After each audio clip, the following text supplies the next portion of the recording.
sorry for the delay, everybody. How's everybody doing today? Good. Enjoyed Kanji so far? Yeah. Everybody see Rob in here just before me singing that song? Yeah. Yep. I'm gonna follow that. So we're just taking a moment here to get this gear started up. It's taking a minute, and I do apologize for the delay. So in the meantime, I'm going to tell you a little story about how I hate old people. So that'll be fun.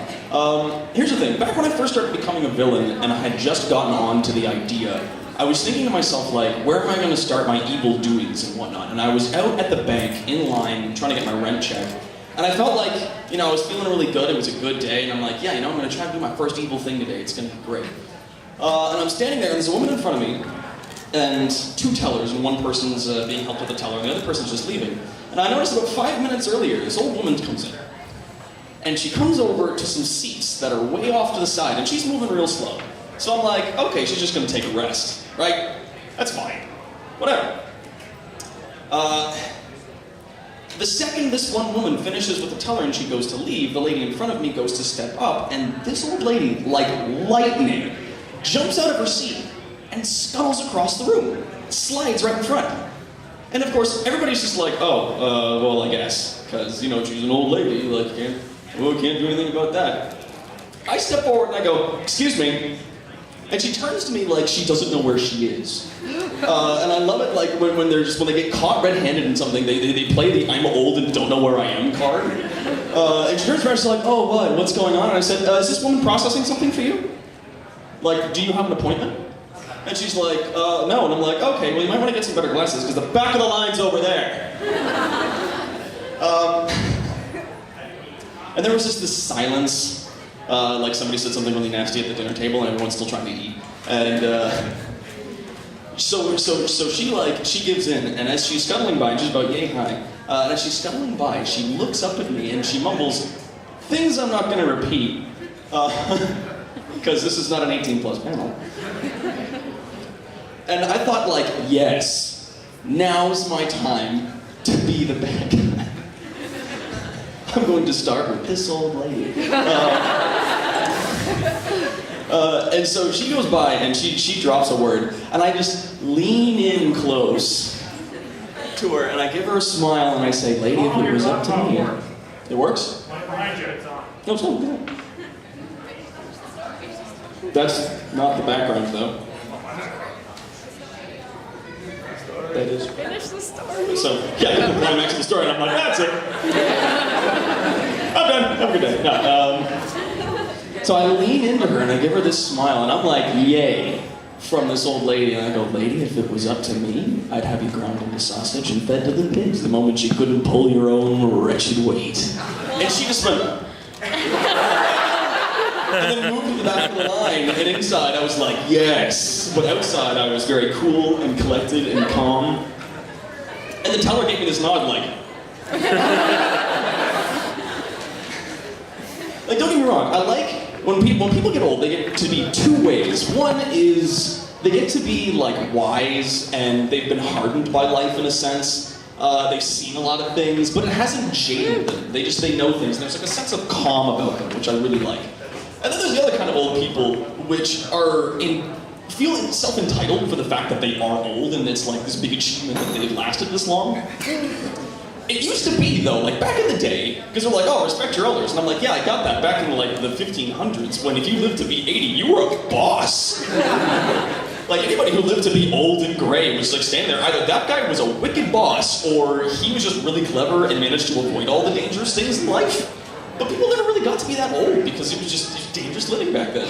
Nowadays, everything's so foam padded, it's like expected for people to get to that age. If people stop short at some point, like somebody dies at like 60 or 70 years old, you're like, oh, what happened? It's like an accident or something, like, I didn't see that. So yeah, two kinds of old people. You get the folks that are really cool to talk to because they've seen a lot of things, and then the other folks that are like, because I'm old, I'm gonna get away with things, and they do stuff like shoplift. But they do it poorly, so that when you stop them and you're like, excuse me, you're not gonna pay for that item, they're like, oh, what, where am I? Oh, I'm old. I can't stand it. So that is that story.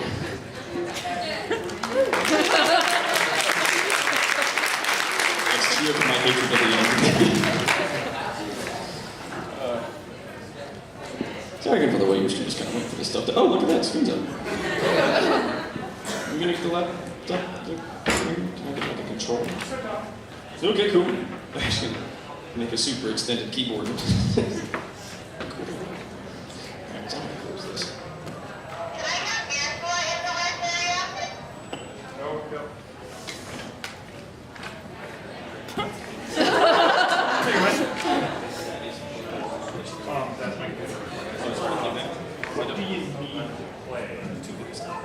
That's right, ladies and gentlemen, at the end of our little panel here, we've got like about 5 minutes, because it's not going to take any longer than that. There is going to be a special preview of some content. This guy knows what I'm talking about. And I think you're going to enjoy it, so do, if you can, stay to the end, because we're going to have a little treat.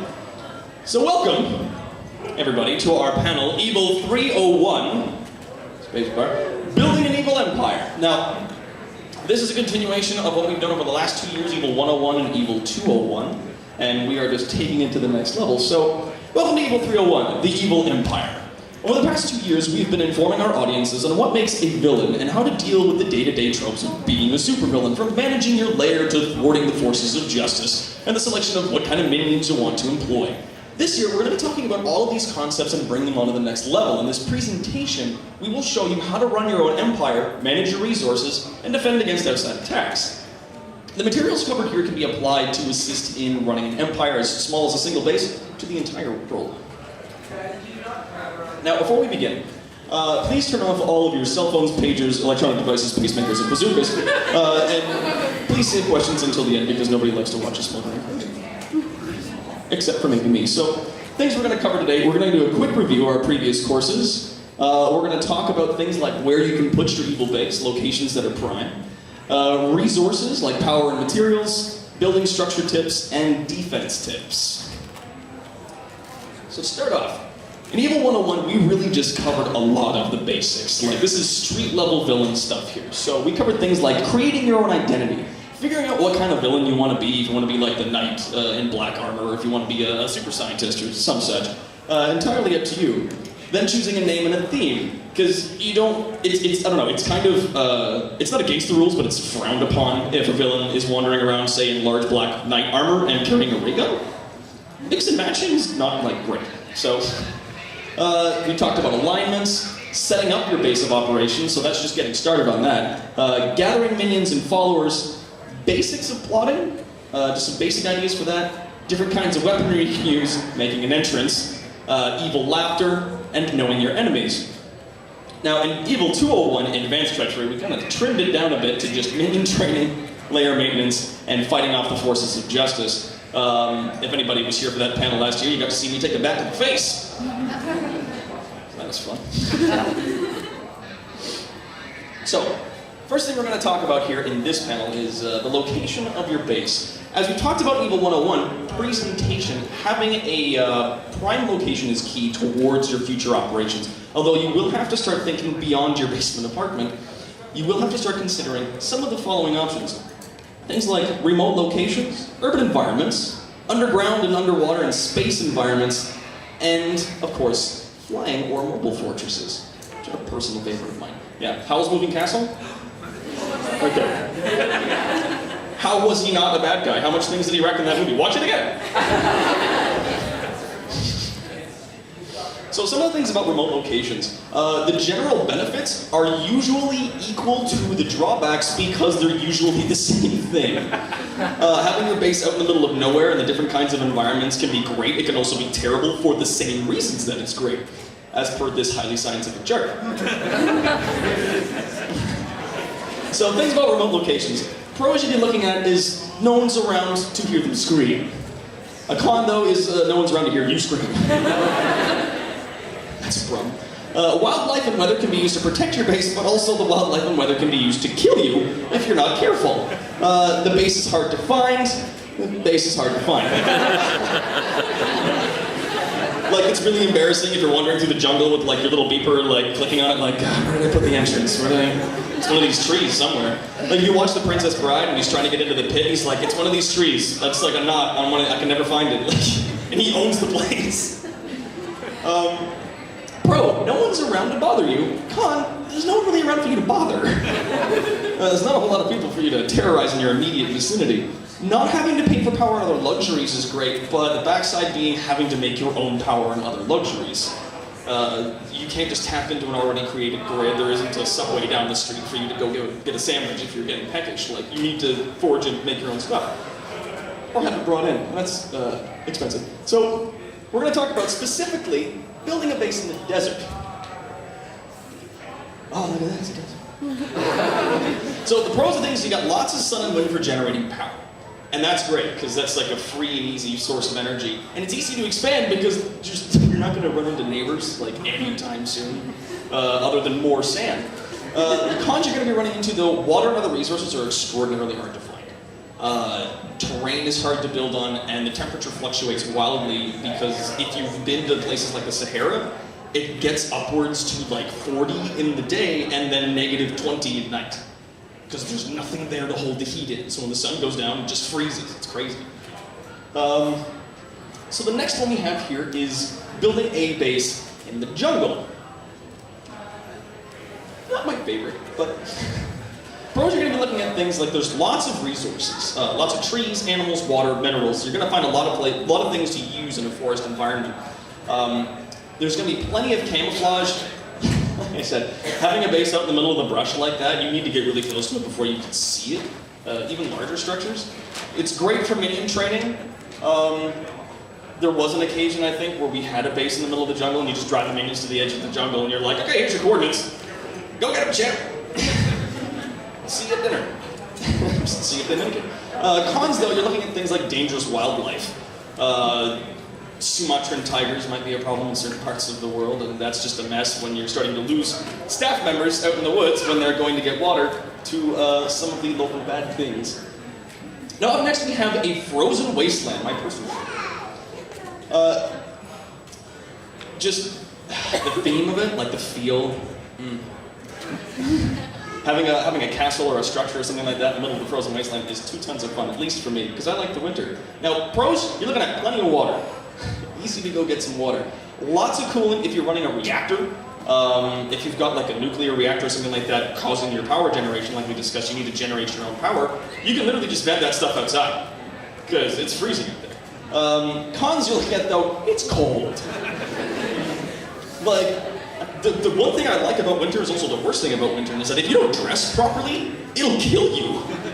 It'll kill you dead, and that's like, to me, that's awesome. Like, it's super hard for people to get to you if they have like a truck or a plane or something, because that stuff just doesn't function great in the super frigid cold. And if someone's trying to find you, like the forces of justice are out marching about in the snow, they can really only be out there for a certain amount of time before they kind of have to call it quits and go get some cocoa. It's freezing cold. Now, urban environments, where I am currently stationed, can be good for a lot of things. Now take note that the facts here apply to many kinds of populations, from densely populated cities like the downtown core of the GTA, or, I don't know, thinly populated areas of third world countries. Like, the same kind of rules can apply for just about everything. Some of the pros you're going to be looking at are, you're surrounded by a steady supply of hostages, or people, as they prefer to be called. This is inherently interesting because in remote locations, you're always running the risk of getting bombed out. If they find your base and they're like, oh, it's too dangerous to get in there, he's got lasers or something, they will literally just drop a nuke on you.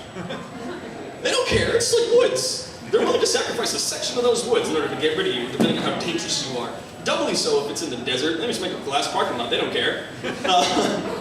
Or if, again, if you're in the tundra, they're more than happy to just bomb out a piece of Antarctica that means getting rid of you. In the city, they can't do that. If you're surrounded by buildings and things like that, or you have your base like down in the subway system, they can't just drop a bomb on the city. Or if they start evacuating people, that gives you like a big idea, like, oh, maybe we should get in our civilian clothes and GTFO, because they're going to drop a bomb on the city. It's a great supply for refined resources like power, water, roads, and bacon, or as we call it, red gold, over at Incorporated. And this is actually really handy, and it saves on a lot of time and effort, because you don't need to generate your own power. you need to kind of mask your power consumption in some way, because if you have a massive power bill, they're probably going to come looking for you. But yeah, water and just roads, food, and everything is just readily available, and it's super handy that way. Existing infrastructure. You can use things like abandoned subway tunnels, old factory buildings, castles in some cases. There's a lot of buildings around downtown Toronto that have been condemned, but can't be torn down because those historical societies like, nah, not gonna let you do that. You can just go in as a random proprietor and say, oh yes, I'm a business person from ABC Infrastructure and I'd like to buy this building, and they'll just totally give it to you. And then great, you own a nice place and can build a base in it. Go nuts. Oh yes, making friends with the local government in developing countries was a note that my head of operations, Ace of Blades, brought to my attention. If you're in a third world country, or there's a lot of poverty and there's like a lot of joblessness and there's a lot of bad things going on, building an evil base can actually be good for the economy, because you need people to build that base, right? So you step in and you say, hey, you know what, I'm going to be building this really big facility right here, and I'm going to be doing some stuff that's not important. But I'm just super curious if you would like to, help me out with that. You're making jobs, you're giving people work, there's and then that brings life into the community, so much to the point that if you actually ally yourself with the local government, when the forces of justice show up and they're like, hey, we're here to arrest that guy because he's a supervillain, the government will be like, oh yeah, what's your passport? Get out. They pretty much do all the heavy lifting for you, it's great. Some of the drawbacks, though, being in a place like this, the base is subject to intrusion and perversion by locals. Case in point, Scooby-Doo.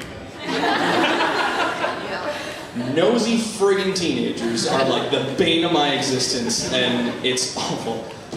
Being surrounded by people is great, but that also, again, draws you into... A lot of people are going to be able to either wander into your base if you're not careful, or they're going to be able to see the things that you're doing. If you're building a doom laser on the roof of your building, someone's going to point at that and be like, hey, Joey, look at the green laser. Someone's going to call the cops. Taxes. That's always an issue. If you're buying land anywhere in a country where people can see you, then you have to pay for that. You have to pay for your water, you got to pay for your power, you got to pay for your food and everything else. So having refined resources on hand is great, but it also costs you extra money while saving you time and effort. Limited expansion. If you have an abandoned subway system that you're building a base into, there's only so much abandoned subway system you can take out before you start building into the actual subway system. And someone's going to notice that. They're going to be going by on the train and be like, what is going on? I should call the cops. It's hard to carry out operations, like I was saying. If you have a lot of heavy or loud equipment, or you're laughing maniacally a lot, you should probably soundproof the area, because someone's going to hear that and get suspicious. No land ownership until you overthrow the government. Yeah. That's always a pain. So underground, underwater, and in space is the next kind of base. Some of these are really good. The other ones, the drawbacks, are kind of awful. Now, in the order of underground to underwater to space, the pros and cons tend to be related, but they compound. They get worse as they go. So we really... I'll give you some examples. Pros. They can be located anywhere. I forgot to put a C on that. It was 16. Underground bases can be located in any of the remote locations. It can be located in any urban environment. If you're underground, you can literally be anywhere there's dirt. If you dig a hole and you put a lid over top of it, congratulations, you're underground. Underwater, there's more ocean than there is land. So if you're building a base that's under the sea, not only is it incredibly spacious, but you can have it in almost any location. Space, especially. Space. You're not going to get up into space and then bump into someone and be like, oh, I'm sorry, excuse me, is your base over there? I'm sorry, my base was here first. I need you to move your base slightly into lower orbit so that I can, no. Run into that. Expansion's easy depending on your equipment.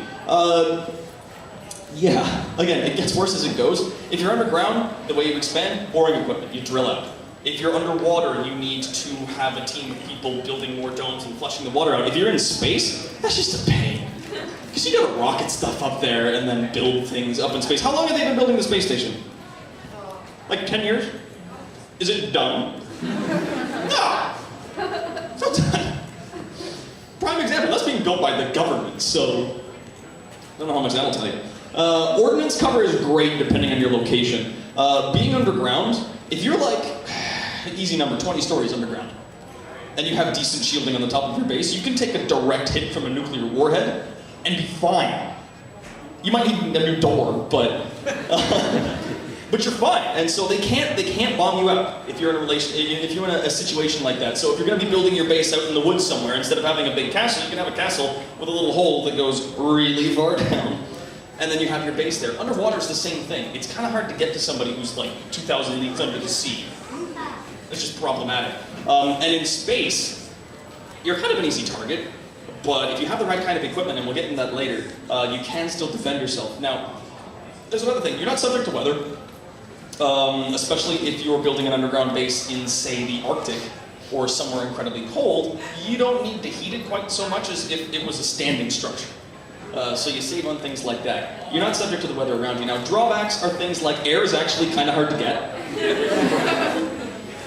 If you're in a hole in the ground with a lid on it, you're going to run out of air. So, underground, you need to build an infrastructure for that. You need to have some kind of system that cycles the air out. Underwater, doubly a problem. If you don't have pipes that literally snorkel their way all the way up to the top to bring in new air, you need to have people bringing air down for you in containers, and that's just costly. And space is the worst.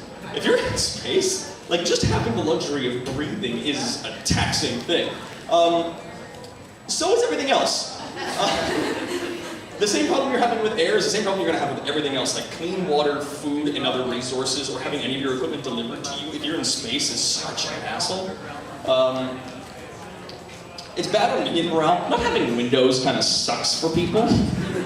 I'm okay with that personally, but I'm an evil genius. But you know, there's a bunch of minions who are trudging around in the same old, artificially lit hallways. They get grumpy if you don't do something about that. Natural resources can be hard to get depending on your location. Again, if you're digging underground, you might actually find a lot of the natural resources you're looking for, especially if you're in a place like the jungle. If you're under the sea, you can still maybe get those resources, but it costs a little bit more. If you're in space, the only resources you're going to be looking at is either having stuff rocketed up to you or like digging it out of the moon. It's not a terrible idea, but it means that it's the moon. All of its rocks are incredibly dangerous. Progressively inhospitable depending on your location. Underground's not quite so bad, but you suffer the problem of being entombed or buried alive if something goes wrong. Being underwater, there are literally thousands and thousands and thousands of tons of water just aching to get into your base and say hi. You don't want that. Nobody wants that. Well, maybe some people, but not us. And if you're in space, it's the same problem. You're out in the middle of a void, and everything that's in your base is looking to get out of your base. That includes your blood and guts. So, mobile fortresses. The pie's the limit. Now, some people might recognize that. And I personally adore mobile fortresses. They are my favorite kind of base. Pros, mobility. Being able to move your base is awesome because then you don't need to build a giant ray gun and then move it somewhere. You just build a giant ray gun and then your base goes and moves it for you. And you can just shoot people from your sky base. It's awesome. Also, it's really, really, really hard for them to track you or for the forces of justice to sort of make a plan of attack. Because if you're in a fixed location, they can be like, okay, so this guy's here. We can come at him from this little angle, or we can go to the moon or send scuba diving people. It's great. If you're flying around, they'll be like, well, he was here Tuesday, so I think he went this way. And maybe if we see him, we can try this, but it didn't work last time. I'm not sure. It's hard to access. That is a pro as well as a con. But unless they're coming at you with some kind of sky vehicle, they're not getting on your base. There's literally one way to get on your base, and that is with a plane. You're not affected by geography, weather, or the government. You don't have to pay taxes. You don't even have to worry about someone finding you out in the woods somewhere and being like, hey, you're not paying for that. Like, you just go and do whatever. And the geography and the weather, if you just fly above the clouds, you're generally okay. Easy waste disposal. I'm a villain. Cut me some slack. No, you got giant barrels of like toxic waste or other unmentionables, and you'd be like, oh, geez, where am I going to put all my garbage? It's a shame. Sorry, Texas. Say hi to your mom for me. Like, just... The minions can be trained as pilots, gunners, engineers, and navigators. You can really get some skilled people in your repertoire if you're running a highly advanced base like this. With good defensive batteries, there is little to worry about in the way of ordnance. If they're sending missiles at you, if they're sending planes, or they're shooting artillery, as long as you have good defensive measures, they really can't get to you. You're pretty much good. Cloaking systems are always cool. They're not needed, but I think they're neat, and you can employ them here, as per the helicarrier. Now, some drawbacks you're looking at here, it requires massive power intake. And this is inherently the primary drawback of having a flying fortress, is it takes a lot of juice. In any respect, if you're powering it with like general tech, or if you're using magic or something like that to keep your base in the air, that's not easy. And it takes a lot of power or gas, and stopping for gas in these things is just nuts. It's a high-risk environment. And here's why. Let's say like you're in your underground base and you're trudging about with your evil doings, and then suddenly, for whatever reason, either because somebody's tampering with your gear or just because something couldn't handle the stress, your power goes out. The lights click off, and you're like, ah, dang. I've got like maybe a couple of days before I run out of air, like there's no immediate threat. If you're on a mobile flying base and the power goes out, you're gonna have a bad time. You are going to paint your base all over the side of someone's country, and no one's gonna like that. Like, everyone loses there. So that is really the primary drawback of having a flying base, is that it's a lot of power to run, and you need backup generators of some kind. Case in point being the helicarrier. One fan got shot by a dude with an arrow, and that base was spinning out of control. Which was weird to me, because everybody who was on the base was like wearing those oxygen masks because they're super high up in the air, and he just kicks open the back of a plane, and he's like, not fun. One well-placed arrow was bringing that base down, and they didn't have backup, and then he snuck in and shot off another engine, and everybody was like, oh, balls, and they're flying out of the air. How much money did it take to build that? How much resources? One arrow. It's hard to access. Getting off your base can be problematic, and it can also be intensely obvious. If you don't have like a private jet or something like that, if your giant mobile fortress is flying in over somewhere like Toronto, they'll be like, oh, Doc's here to visit. That's nice. Okay.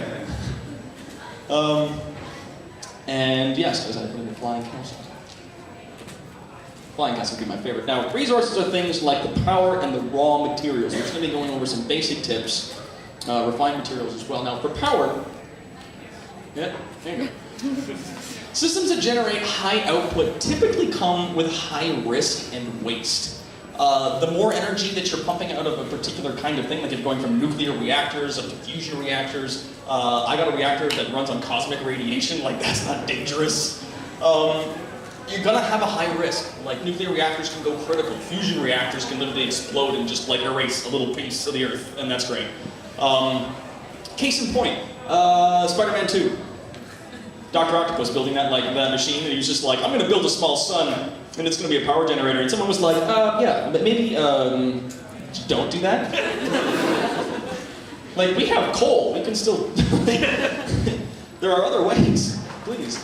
Going green is an option, but it's generally looked down upon by the film community. We're bad guys, we're not here to do that. You know, solar power is great for a backup, but if you're just like, yeah, my base is run by solar and wind, other villains are gonna be like, of course it is. No, that's great, that's great. Depending on the type of power, you may be limited to which kind of base you can build. Certain bases can only be using certain kinds of power. Obviously, if you're underwater or underground, having solar or wind power is going to be problematic. Especially if you're in space, you really only got the one option of solar as a natural resource without having your own reactors and things on there. Now, stealing from an established power source, while not strictly forbidden, is considered unsporting. If you build a base in the middle of an urban city, yeah, it's great that you can just suck off the power grid, and that's awesome. But like, come on, make your own. Like, just do the effort. And yes, everything else is child's play with the power grid. Now, refined and unrefined materials. Unrefined materials are usually easier to find in remote locations.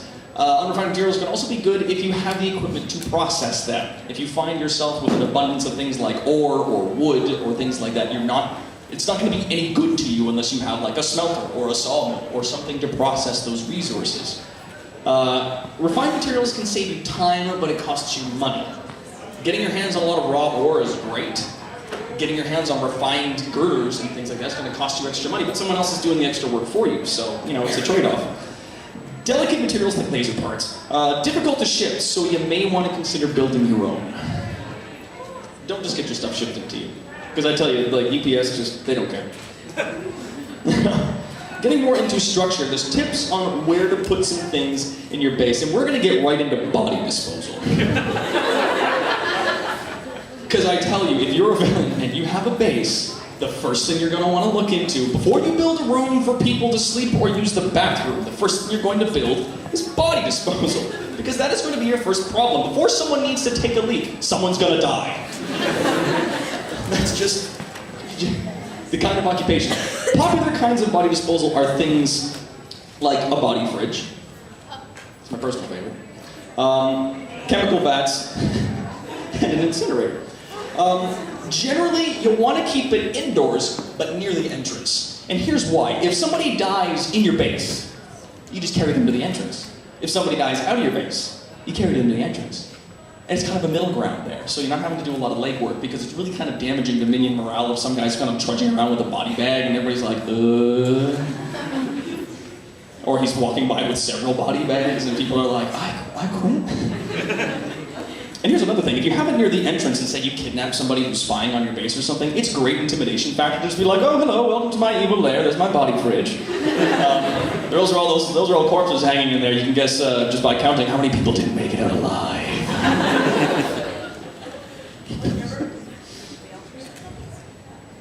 Now, the brig. You're going to have different styles of imprisonment systems. Mainly, one you're going to be looking at is single fancy cells or group holding cells. You usually want to have both. Having a group break is good if you get your hands on a lot of hostages all at once. Having a single ostentatious holding cell is awesome if you are looking to shine someone on or intimidate somebody or both. Case in point, Loki on the Helicarrier and Magneto. Like, they built a giant glass prison just for him. And it was awesome. Another one of the things that you're going to want to do with putting your holding cells in the base is don't put it near anything. And here's why. People are going to get out of your prison at some point or another. That's just going to happen. Don't assume it's like, yes, this prison is infallible. No one can escape from my prison. They can escape from your prison, okay? That's going to happen. Just like MacGyver was a thing. Case in point. So what you want to do is you just have a long hallway that goes just to the prison in the middle of nowhere in your base. Like just like a really long hallway that goes to a really small room, and you just stick them in there, and then you put a myriad of awful traps down that hallway, and nothing goes in and out. And that's it. So if they're like, yeah, I escaped that prison cell, and they open the door, it's like friggin' Indiana Jones. They gotta sprint in order to get out of there. And all the ventilation systems don't have them going other places. Have them go down the hall, into the room, and then out back into a fan. Like, think first before you decide to put your prison somewhere. Having a lot of guards is great, but really in my experience, an abundance of guards standing around your prison is just going to end up with 6 bodies instead of 1. It never goes well. Good. Come on now.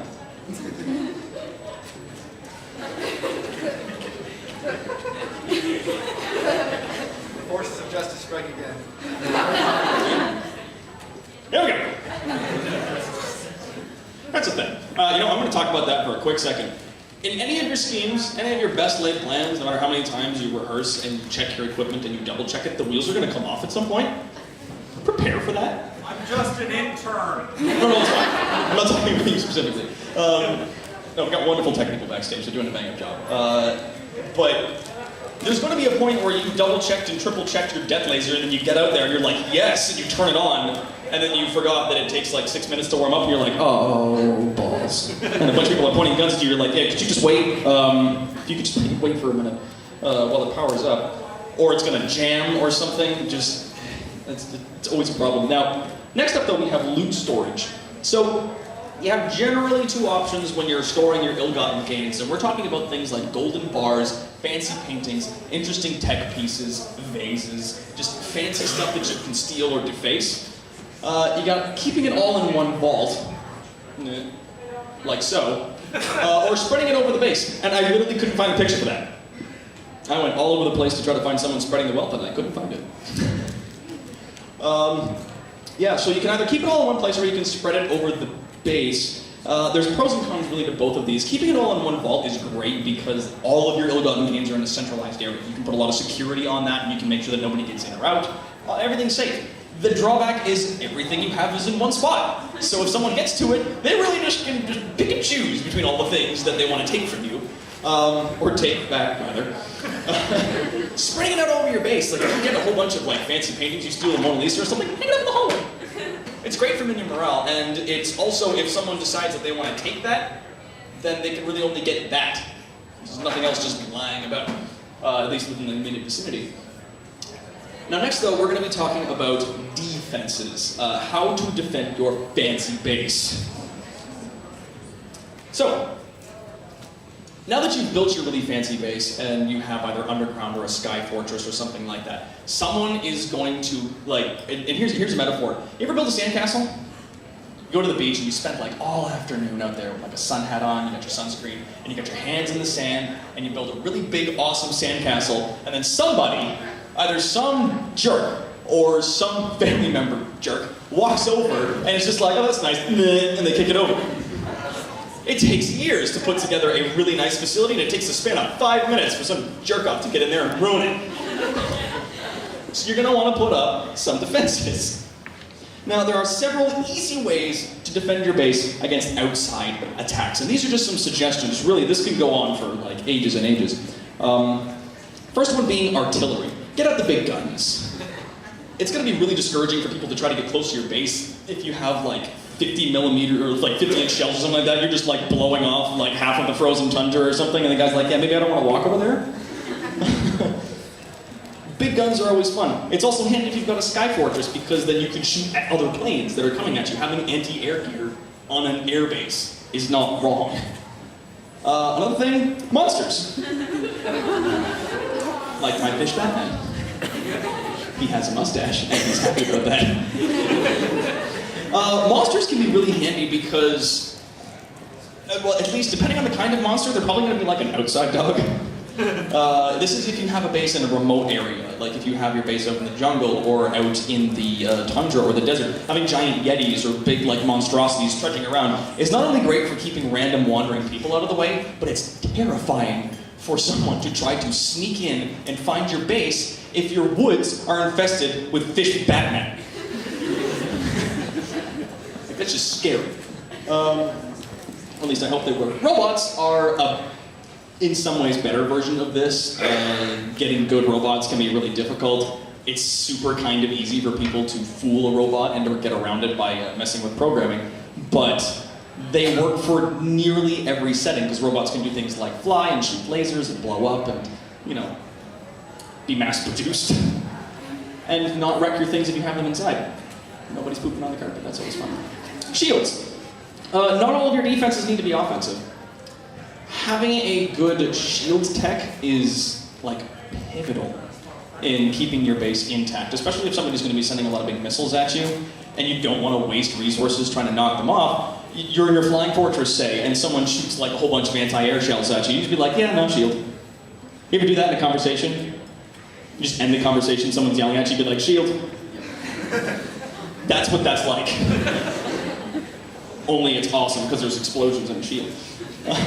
Now, final note, make note that these locations, resources, structures, and defenses need to be considered at the same time. If you're thinking about building a base out in the middle of the desert, plan for that. Like, don't bring Yetis as your defensive monster to the desert. Like, that's not going to work out well. Consider everything all at the same time and build a comprehensive base. You don't want to be running into problems where you're in space and you don't have resources, or if you're underwater and you've run out of air, or some silly thing like that. So, I'm going to run out of questions. I'm going to take some questions from some people, and then we're going to get into that special note just at the end of this panel. So does anybody have any questions?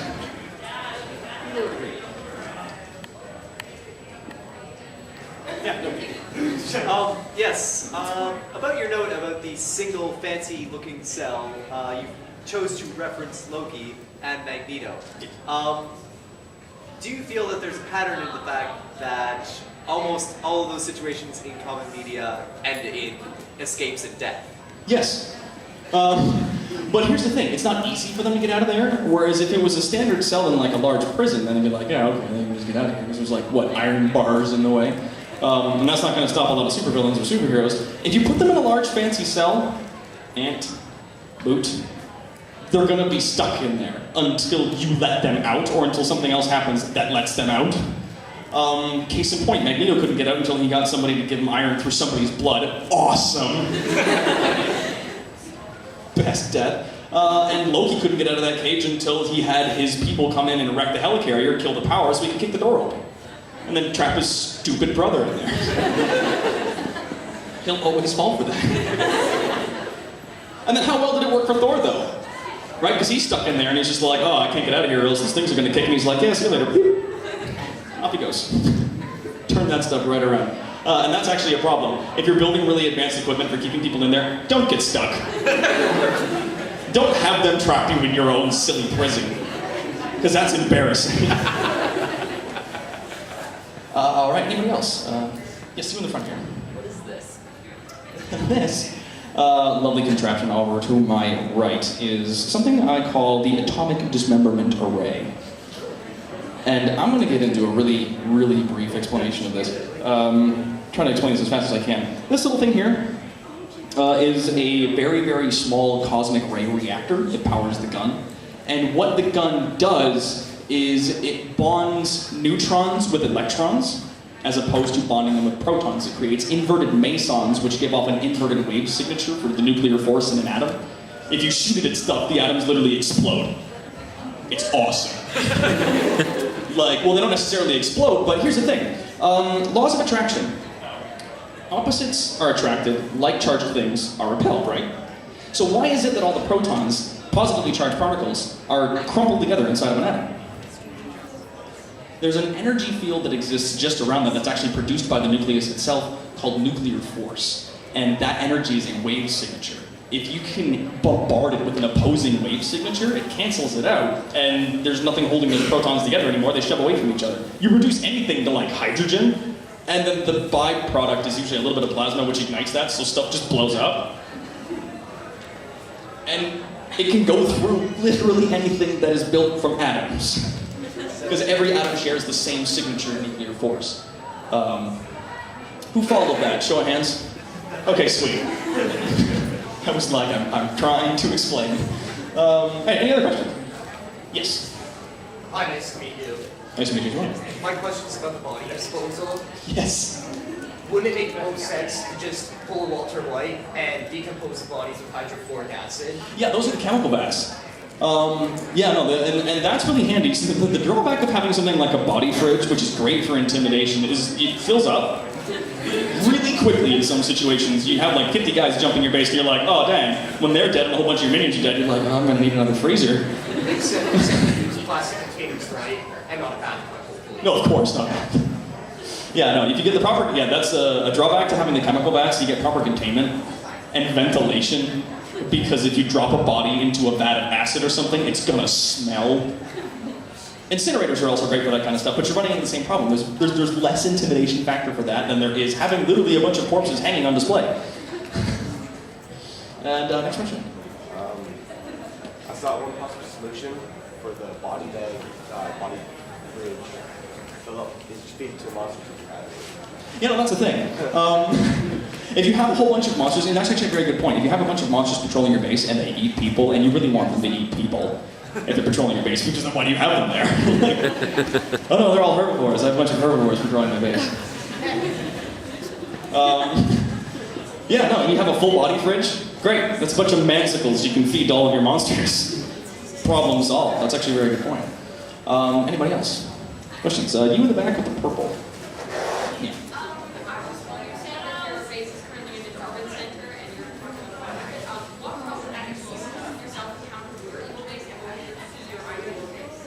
Problems I can't encounter are things like I got limited expansion. I managed to pick up some territory in the middle of 3 abandoned malls on the rickety edge of madness. No, seriously, you go to, okay, I dare you, go to the West End of Toronto. Get to Kipling Station, and then you walk outside and you're like, oh, there's some nice condos here, this is a really nice place. And you walk right beyond that, and it's nothing. For miles. It's like, there's a car dealership, I think, over in the distance there, but there's like an abandoned Canadian Tire, an abandoned Walmart. How does that happen? Like, no, it's got like, you want an idea? It's the kind of neighborhood I live in? A Walmart died. A Walmart starved to death and died up here. How's that? They're part of like a hive mind. I don't see how No, it died. And then somebody turned the W upside down when they bought it privately. It was a Walmart for a bit, and then that died. And then a small carnival like grew in the corner of it, and then that died too. So it's like 3 bodies lying next to each other. Like something died, and something came up to eat that, and then it died. And then something came up to eat that, and then it died too. And you're like, wow. It's one of the reasons I picked that territory, because I'm like, I got room to kick my legs around. This is awesome. I wave my arms. It's good times. But it's kind of sketchy out there. One of the drawbacks that I also run into is it takes me a really long time to go and get my parts. I had a small lab really down in the core by like college and young. And that was awesome, because anytime I needed to go out parts, I literally just go down the street and grab some parts from like Canadian Tire or Active Surplus. But now I have to leg my way all the way into town because I don't have transport. Yes. I have a question. In that PowerPoint, again, nothing about including in your evil base. That's actually a very good point. I did not have a section here talking about escape.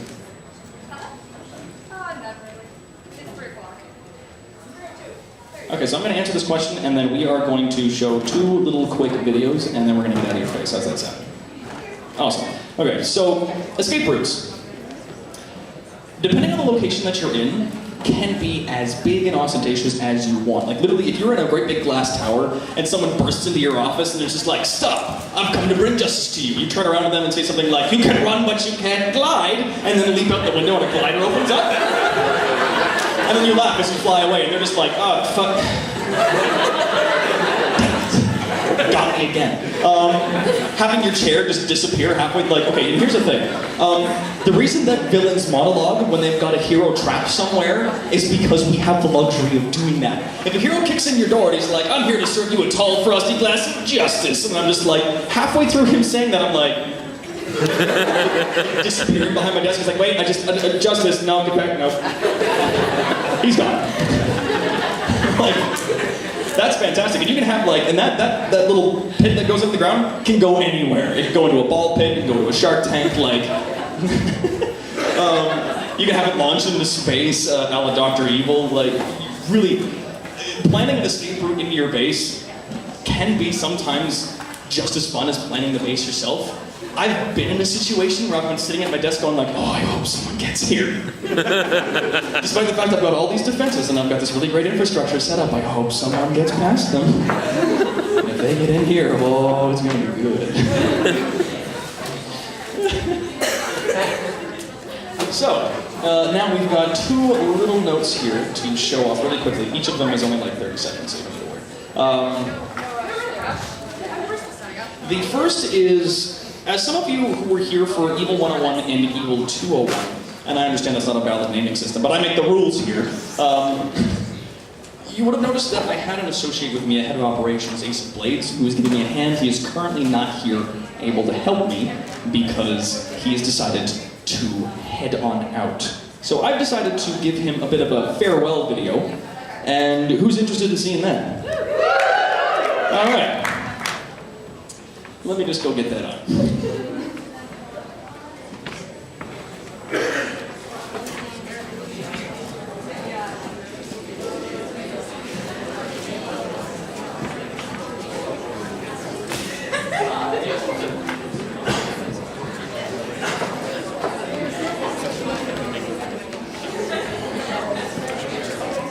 Yeah, so as soon as that's done loading, we will get right on that.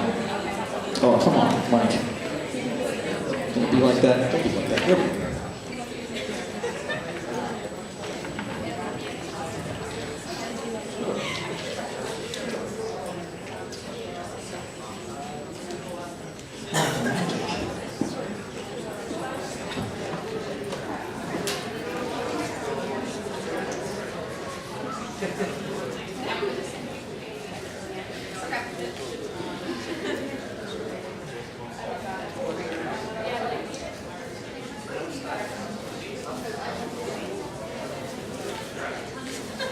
So while we're waiting for that, who would like to hear another story? Okay. I'm trying to think of a story that folks haven't heard. Because I told you the old lady story, right? That was awesome. Trying to think of another time. Oh yeah. Here's the thing. You're done with the projector, right? Oh yeah, done. Well, actually, wait, no. We're going to be showing two very short videos. Yes, we're doing them as fast as we can. I do apologize. Oh, and here we are. Is the sound working? Is the sound up? And we're good.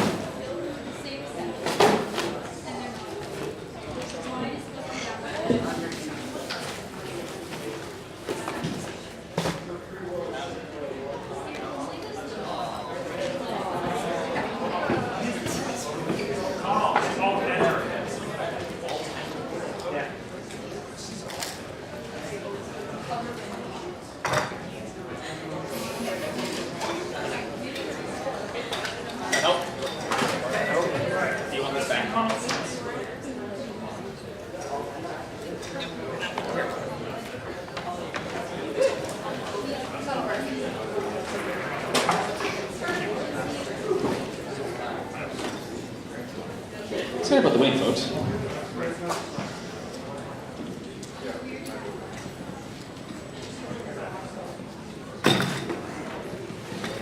So yeah, kids can give you really interesting insight into what they're going to be doing when they get older. Like if you see a kid running around the playground with like a first aid kit or something like that, you think that maybe that person is going to grow up to be a doctor.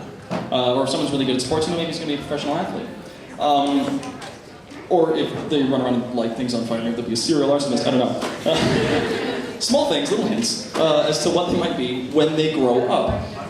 For me, that time came when I was in 4th grade. I used to wear these great big glasses. And there were 2 kids that at the end of every day would steal my glasses from my desk and would either hold them over my head and taunt me for a series of time, or they'd actually run down to the boys' washroom and drop them in the toilet. This was problematic because no one wants toilet glasses. And they're expensive, and my folks really couldn't pay for like new glasses every week. So I started thinking to myself, I was like, why is it that they're picking on me and not Ryan? Because, well, Ryan's like 300 pounds and could grind their bones to make his bread. That's why. He's got glasses just as big as me. They don't pick on him because they're scared of him. Fear. That's where it comes from. I'm not fast, I'm not strong. But I can scare them. How do you scare another kid who's at least twice your size? Especially when I was like a weenie kid. I didn't start growing until I was in like 9th grade. So I was like 4'2" for most of my life. So how do you scare a kid twice your size? Well, I remembered that about a month prior, Matt Pike, one of the kids who likes to steal my glasses all the damn time, threw a rock at a hornet's nest, and when it fell off the tree, he started running across the field, flailing his arms around like it's Panic at the Disco. He was just like all over the place. And I thought, yes. If there's one thing that all children are afraid of, it's bees. So, where am I going to get my hands on some bees, right? Well, they have a compost bucket out back where they're doing this thing like, hey kids, we're going to put our apple cores in here, it's going to turn into soil, it'll be great. It never did that though, did it? It just smelled like rotten apples all the time. It didn't turn into anything useful. But there was always wasps and things around there. So what I did is I brought an apple to school. And my dad was like, oh hey, yeah, taking an apple, it's a healthy choice. I was like, yes it is. But it's unhealthy for someone else. I took my glasses case, opened it up, stuck it outside, and left an apple core in it. And then I went in. And then the last recess, I came back out, there were 4 wasps in there. And I just gently closed the case, walk inside, and I put it on my desk like I always do. Take off my glasses, and slid them into my pocket, and I just smiled to myself while I waited for the bell to ring, and like clockwork, Matt runs up. He's followed by his friggin' sidekick, Brent. He runs up, he grabs the glasses off my desk. He's waving them around on his desk. Order up, you're heading out of town again. That's very true. I found somewhere to go hone my skills. Like, where, Australia? Yeah, how'd you guess? Well, only a couple of places a person like you could actually go to hone their skills. I guess you're right. I'm gonna be leaving very soon, though. Can you promise that you'll come back? No. And if I do, I will not be the same. So is this, like, goodbye? Probably. Do we hug? Probably not. What about a hefty handshake? That's fine.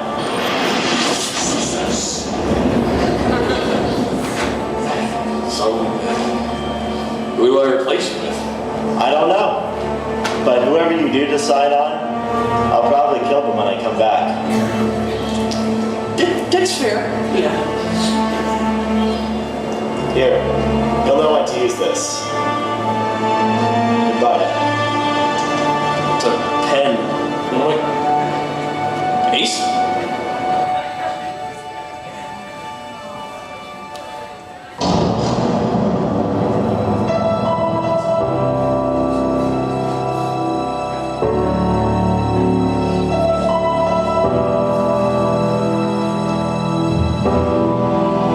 What the hell am I supposed to do with a pen?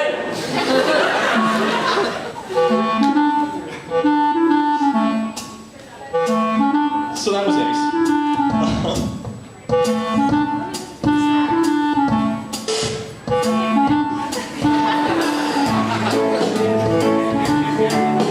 I do this in the lab, in case you're wondering. Okay. I'll finish the story, yes, no, the story. Again, gets to the climax and then I'm cut off. No, it's fine. This is gonna be, it's funny. He comes up and, no, okay.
We're good?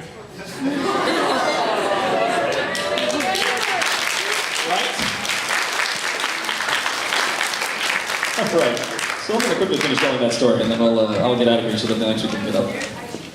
So shaking a glasses case full of bees is where we left off, right? Now, see, at this point in the story, it is my job to play the part of the victim, because if he picks up his glasses case off the desk and he's shaking it above his head and stuff like that, going, "Ha, I got your glasses," I can't sit there and be like, yes. Like, I have to stand there and be like, no, my glasses case. And Brett is standing in front of him doing that thing that he always does, and he does this, and he's like pushing me back. And I gotta try to steer this in a way that's beneficial to me, so I'm like, no, please don't take my glasses down the hall to the bathroom and drop them in the toilet again. And you can see the gears running in Matt's head as he goes, yes. And he runs off down the hallway as fast as he can, followed by Brett, followed by me doing my best, like, no, my glasses. He gets into the bathroom, runs into the nearest stall that he can, closes the door, locks it, clack. Brett's standing outside, puts his hand up. And I'm trying to get past him, I'm like, no, my glasses case, no, please, no. And then Matt opens the glasses case. And all you hear is, and he just lost his mind. Because the bees were really dangerous. There's like 4 wasps in there with him, but he loses it. And he's banging all over the inside of the thing because in his ultimate terror, he lacked the wherewithal to open the door. So he's just freaking out. He throws out the glasses case, and Brett, again, a child's imagination is a terrible thing, because Brett is standing at the front, and all he knows is that his friend is dying behind him. There could be giant mutant bees stabbing him to death. He doesn't know, so he's trying to get the door open, and he's freaking out. And the both of them, and Brett stops for 2 seconds to give me one of these. And he notices 2 things. 1, I'm not trying to get past him anymore, and 2, I'm wearing my glasses. Thank you, everybody, for coming out to Evil 301.